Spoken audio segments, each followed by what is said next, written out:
मतलब वेणु की जो गोपियां ईर्ष्या दिख रही है वो ईर्ष्या है नहीं, उसके माध्यम से उसका बखान कर रही हैं।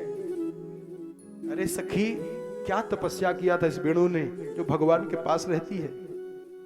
और हम लोग कुछ त्रुटि रह गई, कुछ कमी रह गई। कहते हैं इसके बाद यज्ञ की कथा बताए, यज्ञ कैसे करना चाहिए। अब विस्तार करेंगे, समय बहुत ज्यादा हो जाएगा, इसलिए कथा ज्यादा सुनना चाहिए। यज्ञ का नियम होता है, यज्ञ कैसे करें, यज्ञ का भाव क्या हो, यज्ञ का संकल्प का हो, तब जाकर के यज्ञ संपन्न होता है। एक जगह यज्ञ हो रहा था, भगवान ग्वाल बालों को भेजे, कहे जाकर के ब्राह्मणों से कह दो कि जो कुछ हो यज्ञ से बचा हुआ सामान दे दे, हम लोग भूखे हैं। ब्राह्मण गए, ग्वाल बाल गए ब्राह्मणों के पास, लेकिन कहते हैं कि नते यदो मिति प्रोचुर न नेति च परंतप। दो मार्ग बताए, ध्यान देना। कहा उन ब्राह्मणों ने न सकारात्मक मार्ग को पकड़ा और न नकारात्मक मार्ग को पकड़ा। अगर इन दोनों मार्गों को जो छोड़ देता है तो यज्ञ करे स्वाहा करे, क्या लाभ मिलने वाला है। इनको बताए, विस्तार से बताए। और तब ब्राह्मण की जो पत्नियां हैं उनके पास भगवान भेजे, तब वो उन्होंने ले जाकर के भगवान को भोजन कराई। भोजन कराने के बाद भगवान उनको आशीर्वाद देते हैं। कहते हैं इसके बाद एक दिन यशोदा मैया अपने आंगन को खूब बढ़िया सजा रही हैं। भगवान ने पूछा मैया क्यों, मैया नहीं बताई। फिर बाबा के पास गए और बाबा से प्रश्न किया तो बाबा ने बता दिया कि लाला, हर वर्ष हम लोग इंद्र की पूजा करते हैं। क्यों बाबा? कहा जब इंद्र प्रसन्न हो जाता है तो परजन्यो भगवान इंद्रो मेघास्तस्यात्ममूर्तयः और ते भी वर्षन्ति भूतानां प्रीणनम जीवनम पयः। इंद्र जब खुश हो जाता है तो बरसात हो जाती है, और बरसात होने के बाद बढ़िया घास खेत में पैदावार, और गाय खाती है, प्रसन्न होती है, बढ़िया दूध देती है, हम लोगों का काम बन जाता है। तो नंद बाबा को कृष्ण भगवान ने पूजा की विधि सिखाई है, और जगहों पर बता देते हैं कि पूजा बंद करा दे इंद्र की ना। धर्म संस्थापनार्थाय संभवामि युगे युगे। भगवान धर्म की संस्थापना करने के लिए आते हैं, स्थापना नहीं, संस्थापना। अगर उल्टा पुल्टा धर्म कर रहे हो तो भगवान की कृपा होगी तो आप धर्म करना जान जाओगे। सही ढंग से पूजा कैसे करनी चाहिए, उपासना कैसे करनी चाहिए, व्रत कैसे करना चाहिए, इसको बताए हैं। तो भगवान ने कहा कि बाबा, हरि कर्मणा जायते जंतु कर्मणैव विलीयते, सुखम दुखम भयम क्षेमम कर्मणैवाभिपद्यते। बाबा, अपने अपने कर्म का फल होता है। तो कहा फिर क्या करना चाहिए? कहा सबसे पहले अपने कुल देवता की पूजा करनी चाहिए। नंद बाबा ने कहा कि लाला, हम लोग जान भी नहीं पाए। इसको बुलाओ जरा। तो कहा हमारे कुल देवता कौन हैं, हम लोगों के कुल देवता कौन हैं, अभी तक हम नहीं जान पाए। तो भगवान ने कहा ये ध्यान देना चाहिए, सीखना है इससे। क्या? अपने कुल देवता की पूजा पहले करें। माता पिता भूख से तड़प रहे हैं और भंडारा कराया है, भैया 2 कचौड़ी आप ले लीजिए। अब पिताजी 3 दिन से भूखे पड़े हैं, उनको छोड़ करके और भंडारा का लाभ मिलेगा? इसलिए भगवान ने कहा ननः पुरो जनपदा। आहा, सीख लो प्यारे, अब भजन करने का फल मिल जाएगा। क्या क्या? भगवान ने इंद्र की पूजा नहीं बंद कराई, कहा पहले कुल देवता की पूजा करनी चाहिए। और कौन है? तो नंद बाबा ने कहा कि हमारे कुल देवता कौन है लाला? कहा ननः पुरो जनपदा न ग्रामा न गृहा वयम नित्यम वनौकसस्तात हरिवन शैल निवासिनः। हम सब जंगल में रहते हैं ना। तो कहा बाबा, जंगल की रक्षा तो पर्वत करता है, इसलिए पर्वत ही हमारे कुल देवता है। गोवर्धन हमारे कुल देवता हैं, गिरिराज ही हमारे कुल देवता हैं। तो गिरिराज की पूजा कराए, 16 प्रकार से पूजा कराए, स्वयं भगवान पूजा कराए, और विधिवत पूजन हुआ, बढ़िया से पूजन कराए। उसके बाद आरती कराए। हरे तेरे सब संकट मिट जाए, केवल परिक्रमा कर गोवर्धन की। गोवर्धन की परिक्रमा करने में से संकट कट जाता है। और गोवर्धन कौन है, कभी विस्तार से जब इस प्रसंग को बताएंगे। आपके पास गोवर्धन है, इस 7 कोस की चौड़ाई और लंबाई वाला है गोवर्धन। 7 कोस लिखा है, किलोमीटर में नहीं है। तेरी 7 कोस की परिक्रमा। ये 7 कोस क्या है जानते हो, अपने पास है। इसी 7 कोस की परिक्रमा कर दिया जाए तो होगा क्या, अरे तेरे सब संकट मिट जाए, कट जाए, केवल परिक्रमा कर गोवर्धन की। गोवर्धन की परिक्रमा करने मात्र से तेरे सब संकट मिट जाए। संकट कट जाता है, गाते हम लोग भी आरती में। लेकिन भागवत जी के माध्यम से जब परिक्रमा करने की विधि जान जाओगे तो ये गारंटी है, पक्का है कि तेरे सब संकट मिट जाए, केवल परिक्रमा कर गोवर्धन की। और एक रहस्य, एक देखना, इंद्र को जब पता चला तो इंद्र घबराए और इंद्र ने अपने दोनों गणों को छोड़ दिया। कहा जाओ, और वाचालम बालिसम स्तब्धम मक्यम पंडित मानिनम कृष्णम मर्त्युमुपाश्रित्य गोपा में चक्र प्रियम। कहा ये बहुत बढ़िया बोलता है, बोलने में चतुर है, इसलिए लोग इसको भगवान माने बैठे हैं। और जाओ तुम लोग इतनी घनघोर बरसात कराओ कि पूरा ब्रजमंडल चला जाए रसातल में। और तब ग्वाल बाल भगवान के पास जाकर के निवेदन किया, कृष्ण कृष्ण महाभाग त्वन्नाथम गोकुलम प्रभो। हे नाथ, गोकुल की रक्षा आप करते हो, आप रक्षा करिए। भगवान बाएं हाथ की कनिष्ठिका के नख पर गोवर्धन को 7 कोस की लंबाई चौड़ाई वाले इतने विशाल पर्वत को अपने बाएं हाथ की कनिष्ठिका अंगुली के नख पर धारण कर लिया। ध्यान से समझना बात को। ऐसे बड़े पर्वत को भगवान श्याम सुंदर मदन मोहन ब्रजेंद्र नंदन श्री कृष्ण ने बाएं हाथ की कनिष्ठिका अंगुली के नख पर धारण कर लिया है और बांसुरी को दोनों हाथ से पकड़ते हैं। बांसुरी जो अपने आप को भगवान के श्री चरणों में समर्पित कर दी है, असहाय बनी हुई है, उसको दोनों हाथ से पकड़ते हैं। अगर पर्वत है, अपने आप को बड़ा समझ रहा है, तो नख पे धारण किए हुए हैं। और इतने नहीं, ब्रज के एक संत ने कहा, जब भगवान ने उस गोवर्धन जी को अपने बाएं हाथ की कनिष्ठिका अंगुली के नख पर धारण किया, ग्वाल बाल सब डंडा लगाए, मोटा लंबा चौड़ा, भगवान ने नीचे किया, उनका सब भ्रम मिटा। फिर भगवान हाथ ऊपर उठाए तो यशोदा मैया रोने लगी। मैं इसको इतना डांटती थी, बोलती थी, आज इसने पूरे ब्रज को बचा लिया है।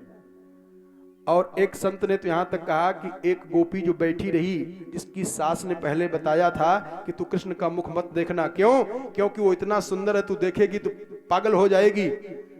तो उसने अपनी सास को उस बात को मानी, मजाक को नहीं समझ पाई। और भगवान जब दौड़ करके गए, नई नवेली जब आई तो भगवान उसका घूंघट खोलना चाहे, उसने अपना घूंघट पकड़ लिया। भगवान ने कहा, सखी अब तू मेरा मुंह नहीं देखेगी, मैं तेरा मुंह नहीं देखूंगा। और वो गोपी जब गोवर्धन के नीचे जब आई है, बरसात घनघोर हो रही, मूसलाधार बरसात हो रही है, तो सारे ब्रजमंडल के जितने भी ग्वाल बाल गऊ हैं, गोपियां हैं, सब उसी के नीचे आए हुए हैं। तो तब उस गोपी ने, जिसकी सास ने बताई थी, आज घूंघट खोल करके जब भगवान के इस दृश्य को देखी है, बाएं हाथ के नख पर, कनिष्ठिका अंगुली के नख पर गोवर्धन को धारण किए हुए हैं और दाहिने हाथ से बांसुरी पकड़े हुए हैं। जब उसने इस दृश्य को देखी तो रोते हुए भगवान के चरणों में गिर पड़ी, कहा धिक्कार है मेरे जीवन को, इनका दर्शन अभी तक मैं नहीं कर पाई। और भगवान के चरणों में गिर करके रोते हुए कहा, हे नाथ, एक बार कृपा दृष्टि मेरे ऊपर डाल दीजिए। भगवान ने आंख बंद कर ली। कहा, नहीं सकी, मैंने तुमको बता दिया है। उसने कहा, यदि आपने कृपा दृष्टि मेरे ऊपर नहीं डाली तो तड़प करके मैं यहीं मर जाऊंगी। और आने वाले समय में जब आपकी कथा लिखी जाएगी तो कथाकार लोग मंच पर बैठ करके आपको गाएंगे, इस कथा को सुनाएंगे। भगवान इतने निष्ठुर हो गए थे कि एक गोपी तड़प करके उनके चरणों में जान दे दी, लेकिन उसकी तरफ देखे नहीं। तो भगवान ने कहा, मरो मत, जान मत दो। मैं आपसे वादा करता हूं कि कलयुग में तुम मेरी सगुण साकार की भक्ता बनकर के आओगी और तुझको मेरा दर्शन होगा। ऐसे संतों ने कहा है कि वही गोपी कलयुग में मीरा बनकर के आई है। मेरे तो गिरधर गोपाल दूसरा न कोई। और जब मीरा जी, देखो मीरा जी भजन जब गाती हैं और भगवान को अपना प्रियतम मान करके जब नाचती हैं तो उनके आंख से प्रेम के आंसू बहते हैं। जय राधा माधव, जय हो कुंज बिहारी। जय राधा माधव, जय हो कुंज बिहारी। जय राधा माधव, जय हो कुंज बिहारी। जय राधा माधव, जय हो कुंज बिहारी। जय राधा माधव, जय हो कुंज बिहारी। जय राधा माधव, जय हो कुंज बिहारी। जय राधा माधव, जय हो कुंज बिहारी। जय राधा माधव, जय हो कुंज बिहारी। जय राधा माधव, जय हो कुंज बिहारी। जय राधा माधव, जय हो कुंज बिहारी। हरे कृष्णा कृष्णा कृष्णा हरे हरे, हरे राम राम राम हरे हरे, हरे कृष्णा कृष्णा कृष्णा हरे हरे, हरे राम हरे राम राम हरे हरे, राम राम हरे हरे, राम राम हरे हरे।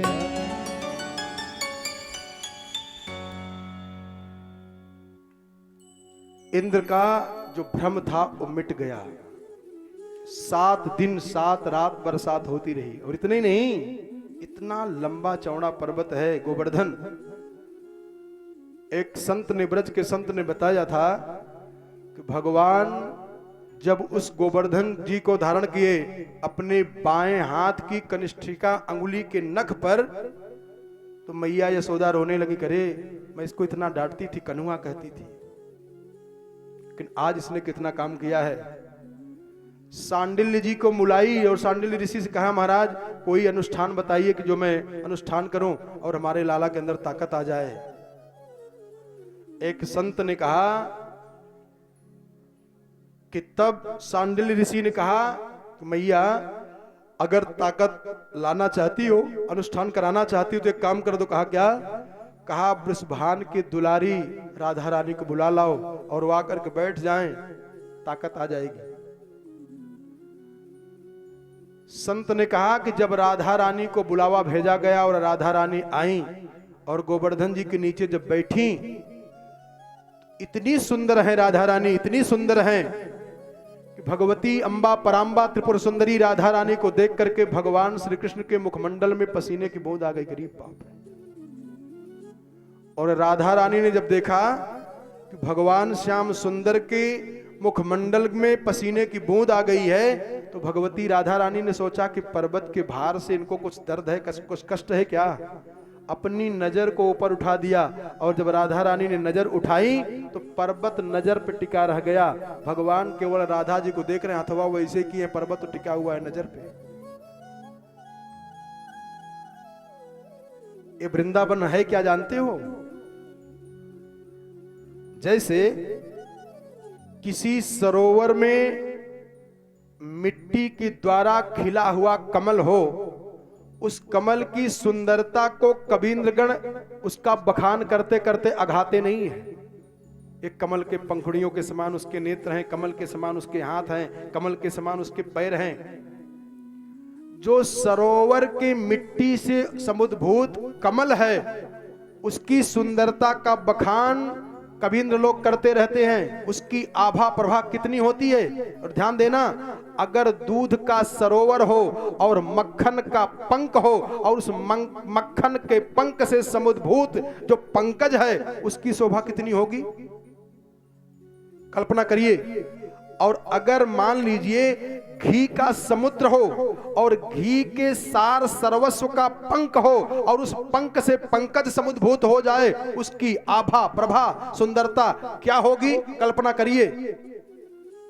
अमृत का समुद्र हो और अमृत का सार सर्वस्व उसका पंख हो और उस पंख से समुद्भूत जो पंकज है, कमल है, उसकी आभा प्रभा सुंदरता क्या होगी। और ये वृंदावन धाम क्या है जानते हो? एक अर्थ तो यह है कि वृंदायाह यौवनम, वृंदावनम, जो वृंदा थी ना जालंधर की पत्नी, जो पतिपरायणा थी, पतिव्रता थी, उस पतिव्रता वृंदा ने जब पतिव्रत का धर्म पालन की और भगवान ने उसके व्रत को खंडित किया, तो वही वृंदा का यौवन ही वृंदावन बना हुआ है। तुलसी बनी तो शालिग्राम भगने, भगवान जो श्राप दे दिया कि जाओ पत्थर बन जाओ, और वही वृंदा के यौवन में भगवान की लीला हो रही है। वृंदायाह यौवनम स वृंदावनम। और दूसरा ध्यान देकर समझना, वृंदावन है क्या? मिलहिन रघुपति बिनु अनुरागा। वो ब्रज क्या है, वृंदावन क्या है? कहा पूर्णानुराग रस सार का समुद्र है और उसका जो सर्वस्व है, उसका पंख है, उसी से खिला हुआ पंकज है वृंदावन धाम। पूर्णानुराग रस सार सर्वस्व का जो कमल है, उसमें जो केसर है, वो केसर है गोपियां। और केसर में जो और भी एक उसमें सूक्ष्म होता है पराग, वो पराग है कृष्ण।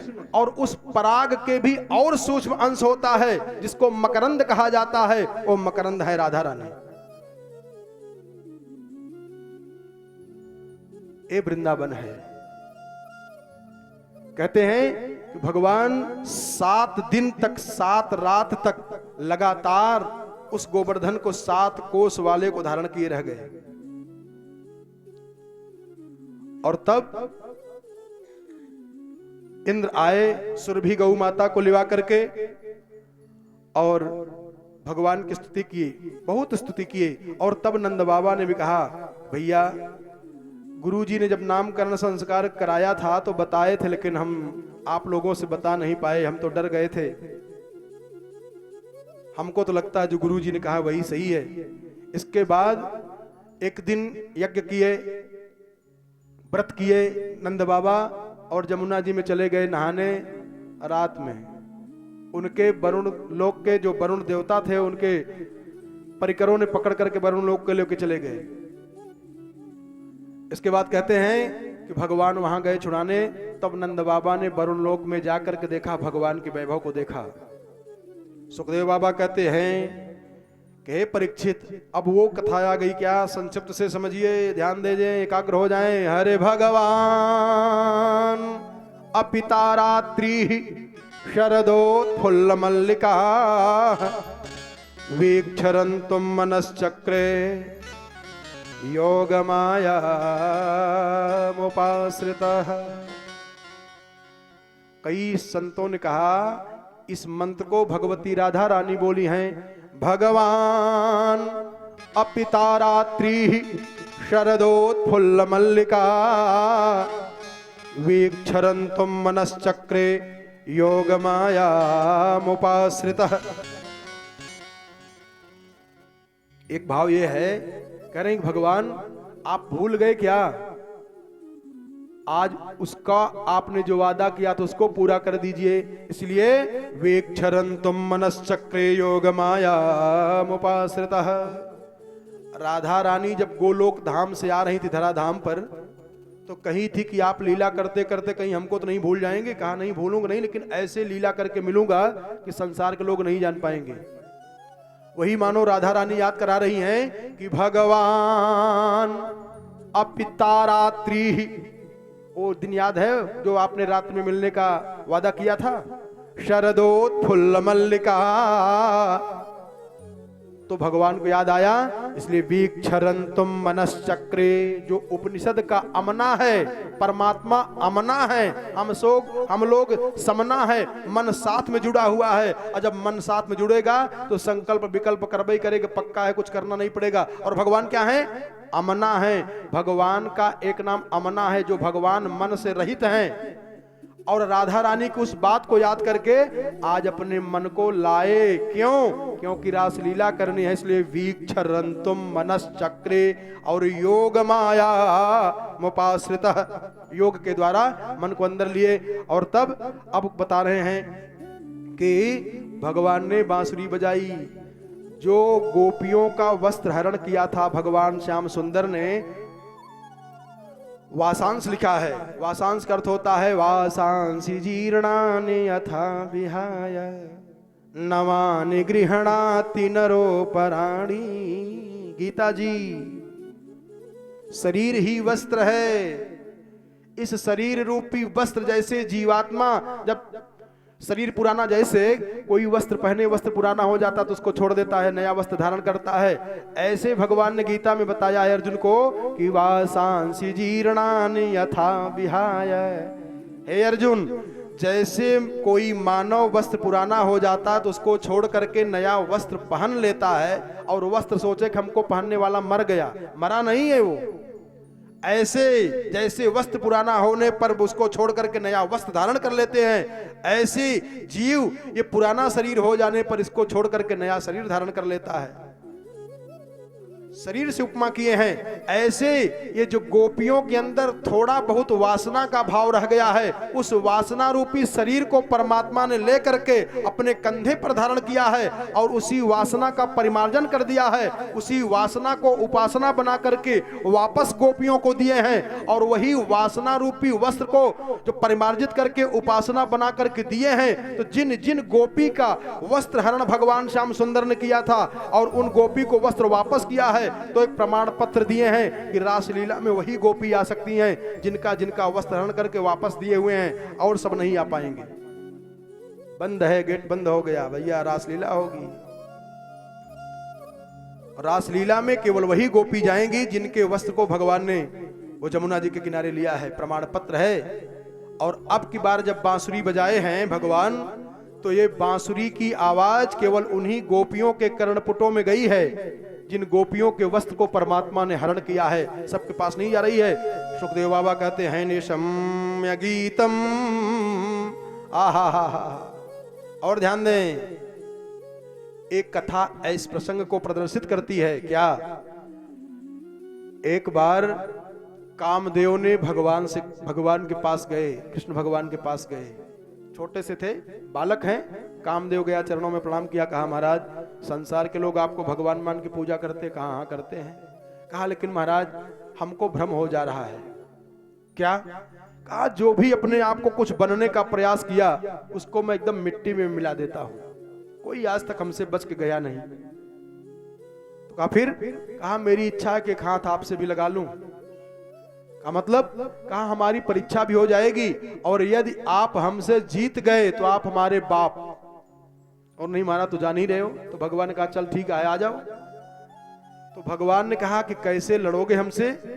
कहा कि आप गृहस्थ आश्रम में आए और ब्रज की अनंत सुंदरियां आपके अगल बगल नृत्य करेंगी, और उसी समय मैं अपना 5 बाण मारूंगा, अगर आप बच गए तो हमारे बाप बन जाएंगे। भगवान का चल बेटा तेरी इच्छा पूरी कर देता हूं। और कई भाव है इसके।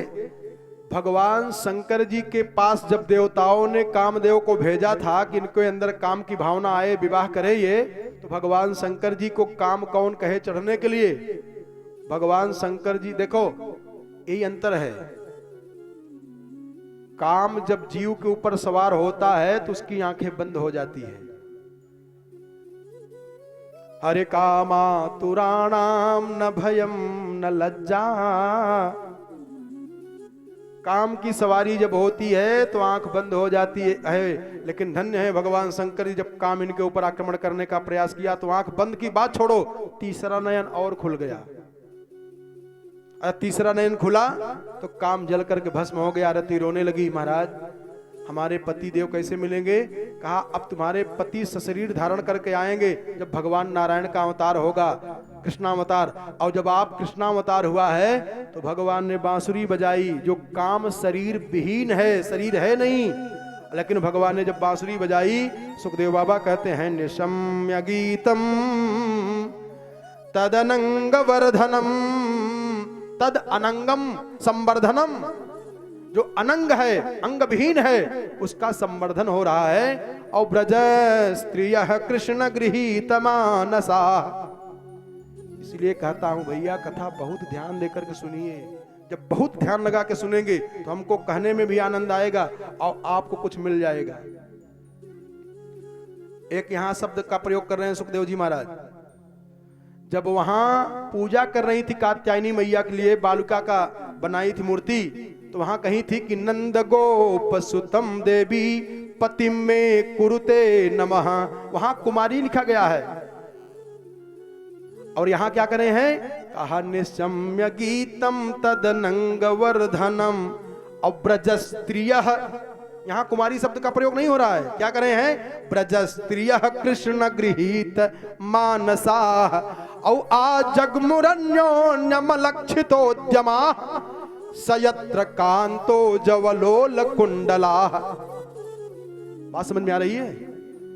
जब कोई लड़की कुमारी रहती है, विवाह नहीं हुआ रहता है तो कुमारी लिखा जाता है, और शादी हो जाती है तो नारी, और लड़का लड़की पैदा हो जाए तो महतारी।